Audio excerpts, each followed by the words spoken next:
Hello everyone, আজকে আমরা গেছিলাম চাকদার সন্তোষী পুজোর মেলাতে। আর আজকে রবিবারের জন্য মেলাতে হয়েছিল প্রচুর ভিড়। তার সঙ্গে আমি আর সৌরভ আছি। আর কে কে মেলাতে এসেছিল অবশ্যই কমেন্টে জানিও আজকের দিনে। আর চাকদার সন্তোষী পুজোর মেলা মানে অসাধারণ সুন্দর হয় প্রত্যেক বছর। আর এবারেও ঠাকুরটা তো অসাধারণ সুন্দর হয়েছে, থিমের উপরে কত সুন্দর দেখতে পেয়েছি। এবারে মেলাতে রয়েছে বিভিন্ন রকমের বাড়াবাড়ি। এই দেখো কত সুন্দর সুন্দর বাড়াবাড়ি আছে এখানে। আর এটা হচ্ছে সব থেকে ফেমাস বাড়াবাড়ি শাশুড়ি বৌমার। তার সঙ্গে বিভিন্ন রকমের এখনও কৃষ্ণের বাড়াবাড়ি রয়েছে, রামায়ণের অনেক কিছুর বাড়াবাড়ি আছে।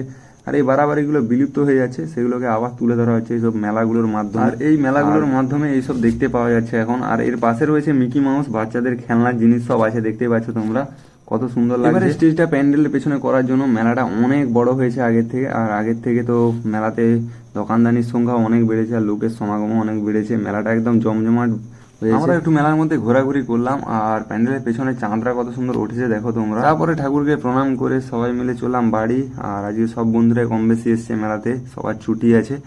তারপরে বাড়ি যাওয়ার সময় তোমাদের একটা শিব মন্দির আছে এখানে, সেটাও দেখাবো। কত সুন্দর দেখো শিব মন্দিরটা লাগছে।